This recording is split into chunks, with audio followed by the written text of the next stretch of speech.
This one-of-a-kind approach to shortcrust dough by renowned pastry chef Philippe Conticini achieves an extraordinary level of melt-in-your-mouth tenderness. In this video, I translate his unique method into English and break down the recipe so you can enjoy it too.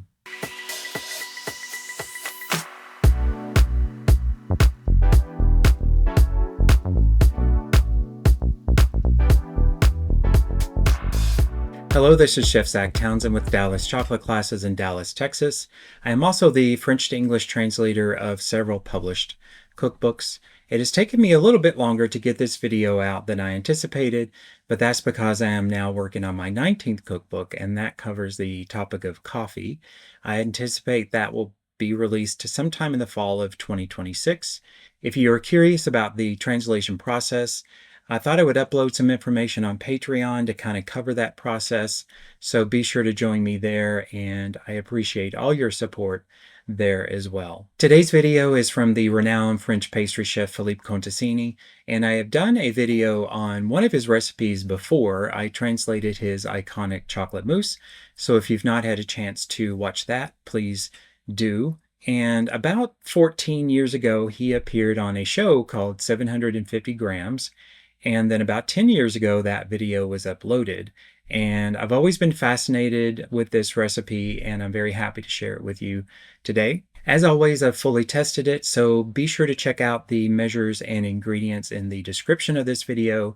And I am now going to start placing those measures and ingredients at the end of the video as well, in case that's a lot more convenient for you, depending on how you're watching the video.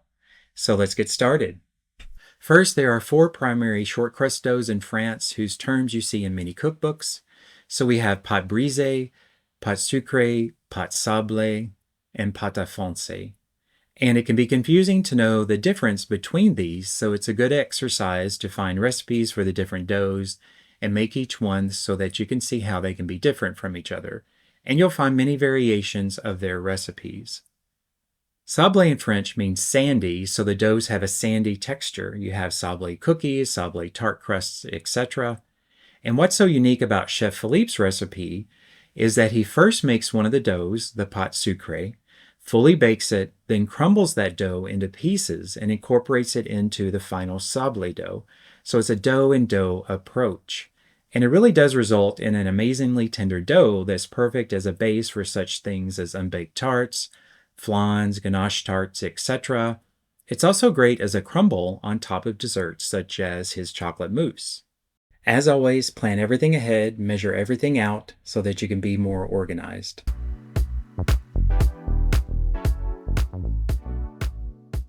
Alright, so one of the first steps in the recipe is to get the butter extremely soft. And you're going to notice, by the way, coming up on screen some of the original French quantities, but just ignore those because, again, I have modified the quantities in the description for you, so be sure to check those out there. So the butter has to be very soft, he's discussing here, and it cannot be melted, however. So to get the butter this soft, what you're going to do is set it out at warm room temperature for quite a while, or you can also very, very gently warm it in a water bath. Take your spatula or whisk and just work it until it's nice and creamy. Here's what it looked like when I was working with it in the bowl. And notice that the butter's got a shine to it. So very creamy, but without being melted. So the remaining ingredients go in. Here we have the almond flour being added. Next comes the turbinado sugar. And you can see again how very creamy this mixture is because of the very soft butter. So make sure you achieve that consistency. Now he adds the whole egg and the egg yolk. I do wish he had scraped the bowl there, but for the sake of the video, that's probably just the way it worked out. All right, so it's now time to work in the flour. And if you've ever made pasta, you'll recognize this technique that he's getting ready to do. He's pouring the flour out onto the work surface. Now I do want to make one quick point here. You see on screen that they have an indication of a number along with a capital T.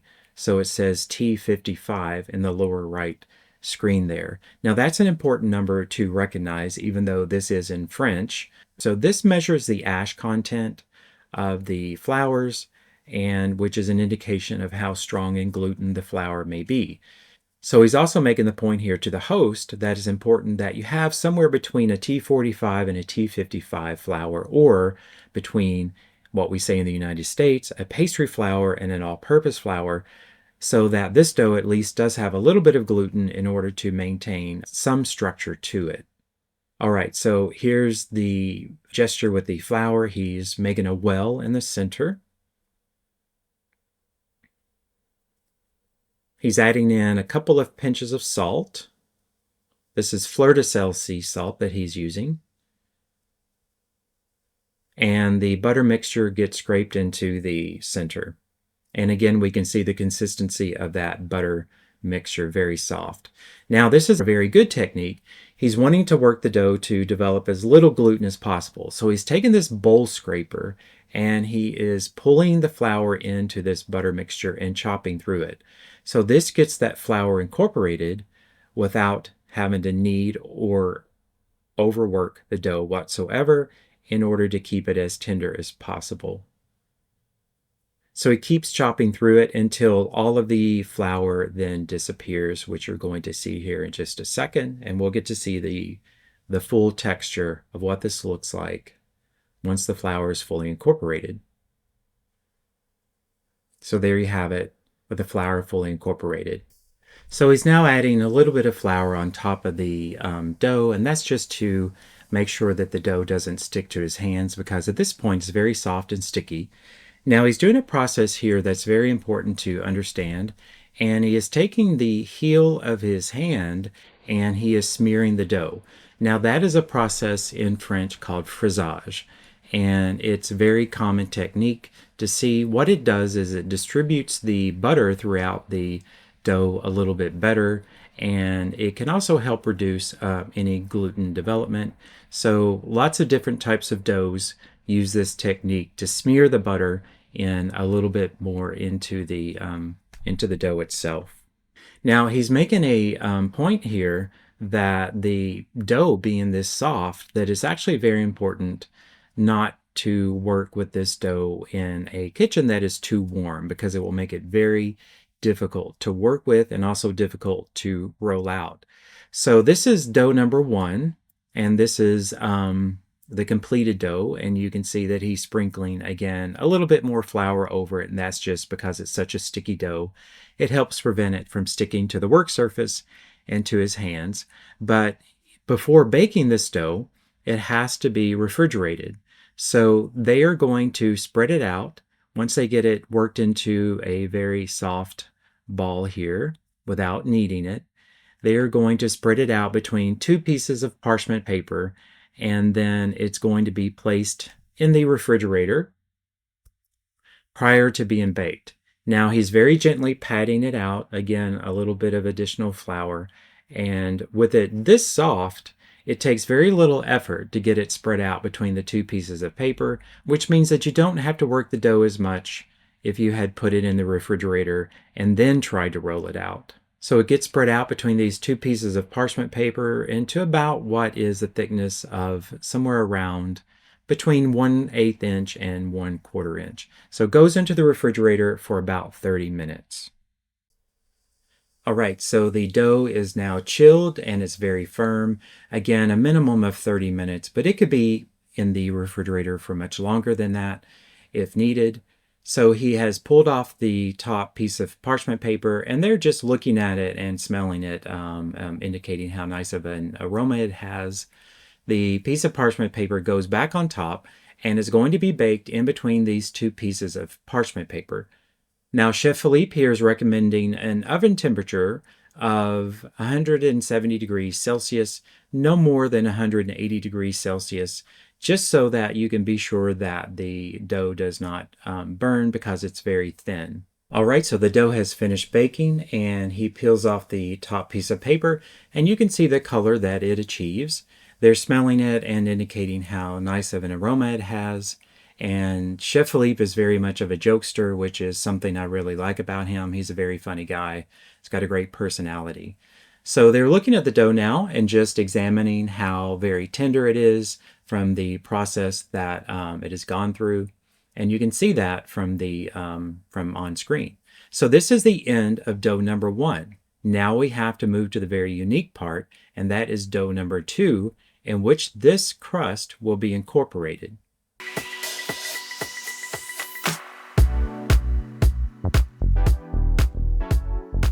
So the crust now gets crumbled into a bowl to incorporate this into dough number 2. So he's taken his hands here and he's just going to crumble it into medium to small pieces. This is about the size of the pieces I did whenever I was testing this dough. Now Chef Philippe is talking here about the uses for this final super sablé dough. He's talking about the bottom of tarts, flans. I feel it's best in any kind of non-baked tarts so that it keeps very crisp. And he's also talking about the fact that because this crust is so tender that you can actually make the bottom of your tarts much thicker than normal because it is so easy to eat and to eat with a fork especially. You may remember that I did a video on his iconic chocolate mousse.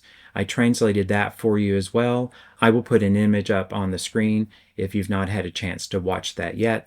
But at the end of that video, you will see him crumble something on top of that mousse. And that's what he's talking about here, that the very super tender crunchiness of this dough is great on top of that creamy texture that you get with a chocolate mousse. Now into this bowl of crumbled crust, he's going to place a second amount of butter. This butter has to be at room temperature as well, very soft. The turbinado sugar and a pinch of flaky sea salt. Now he simply works this butter into those crumbled pieces and gets it thoroughly distributed. He does make the point here that you do not want to crush these pieces, so gently incorporate this butter without crushing those pieces that you created from the first crust. That gets very gently worked, and now you can see what the final dough looks like. So he has spread this out onto parchment paper because now he's going to bake this again, and this will be the final crust. And he's just very gently patting that out, and like before, he's placing it between 2 pieces of parchment paper and very gently rolling it out to about 1/8 to 1/4 inch thickness, depending on what you need the dough for. So the dough now gets slid back onto the baking sheet, and it's going to be baked somewhere between 12 and 20 minutes, depending on what kind of mold you might put this in, and at a recommended 170 degrees Celsius. And you can see once it's finally baked what the final color is. And you can see how very tender the dough is. And they're going to try it here as well. And it really is a super tender crust, one of the most tender sablé crusts that I've ever had. And not only that, but it's delicious. And you can see from the host his reaction in terms of how much this crust just simply melts in your mouth. Now, if you want to, you can take the dough and instead of baking it between 2 pieces of parchment paper, press it into a mold, your tart pan, etc., and bake it this way as I've done here. So I hope you enjoy the recipe and that you learned something new. Thanks for watching. The easiest way to support my channel is to simply hit the like button or leave a comment. You can now also support my work to bring you proven new recipes and informative content by joining my Patreon page, where you'll now find different tiers for exclusive perks. This will help support the work that I do for you here and is greatly appreciated. Thanks so much, and I'll see you in the next video.